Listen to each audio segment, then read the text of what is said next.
Que faut-il faire pour aller en enfer? La réponse est très simple. Rien. On y va naturellement. Romains 3, 10, 12. La plupart des gens croient que l'homme est foncièrement bon et que s'il ne fait rien de très dramatique durant sa vie, comme tuer ou voler, il va aller au ciel à la fin de ses jours. Malheureusement, Dieu nous voit d'un autre œil.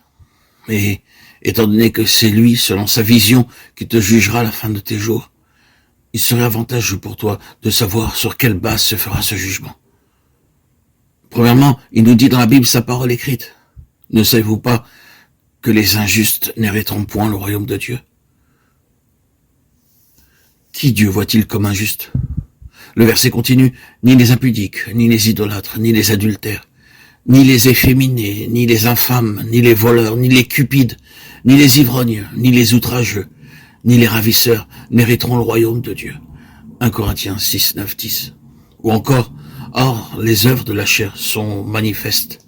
Ce sont l'impudicité, l'impureté, la dissolution, l'idolâtrie, la magie, les inimitiés, les querelles, les jalousies, les animosités, les disputes, les divisions, les sectes, l'envie, l'ivrognerie, les excès de table, les choses semblables. Je vous dis d'avance, comme je l'ai déjà dit, que ceux qui commettent de telles choses n'hériteront point le royaume de Dieu. Galates 5, 19, 21. Et ailleurs, mais pour les lâches, les incrédules, les abominables, les meurtriers, les impudiques, les enchanteurs, les idolâtres et tous les menteurs, leur part sera dans les temps ardents de feu et de soufre. Ce qui est la seconde mort. Apocalypse 21, 8.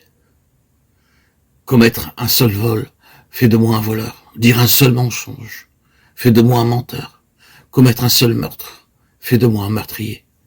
Me prosterner devant une statue, qu'elle soit de Bouddha ou de quelque autre statue, fait de moi un idolâtre. Devant Dieu, un péché sera toujours un péché.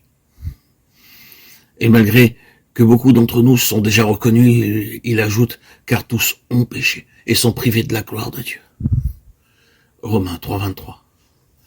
Comme tu vois, tes chances de te retrouver en enfer sont nombreuses. Jésus l'a dit lui-même, car large est la porte, spacieux est le chemin qui mène à la perdition. Et il y en a beaucoup qui entrent par là. Matthieu 7, 13. Mais où arrêteras-tu? Quand en auras-tu assez de faire le mal? L'homme se détruit lui-même et par surcroît il aime ceux qui le détruisent. Et que servirait-il à un homme de gagner tout le monde s'il se détruisait ou se perdait lui-même? Luc 9, 25. Mais sache que tu n'es pas obligé de faire ainsi. Tu peux tout recommencer, tu peux repartir à zéro. Il est encore temps. Dieu est juste. Amen. Mais il est aussi amour. Et dans son amour, le ciel est toujours un lieu où l'homme peut aller. Et pour l'éternité, être avec Dieu dans son paradis.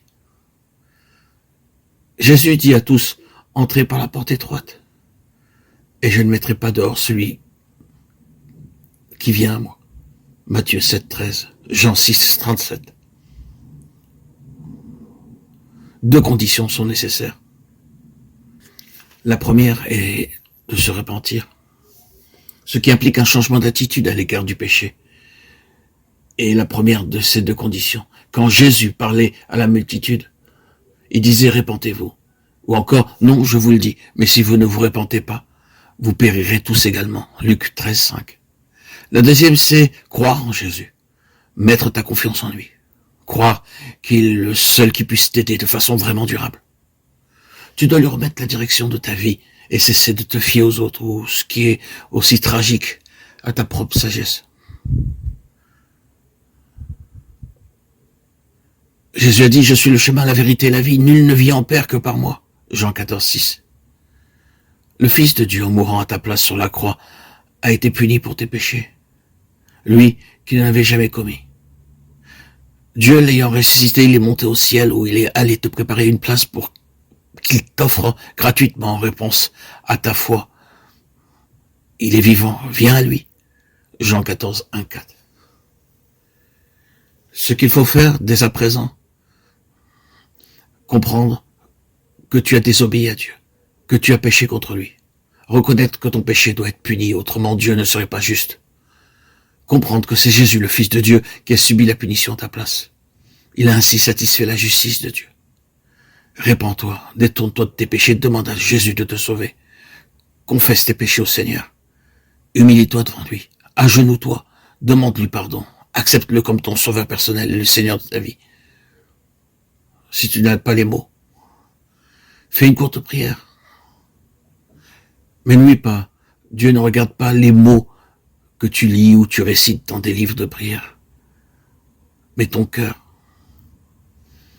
Demande au Seigneur de te sauver, de t'aider, de te réconcilier avec lui. Tu te sentiras alors vivifié, régénéré, plein de force. Tu recevras sûrement l'Esprit Saint. Annonce au Seigneur.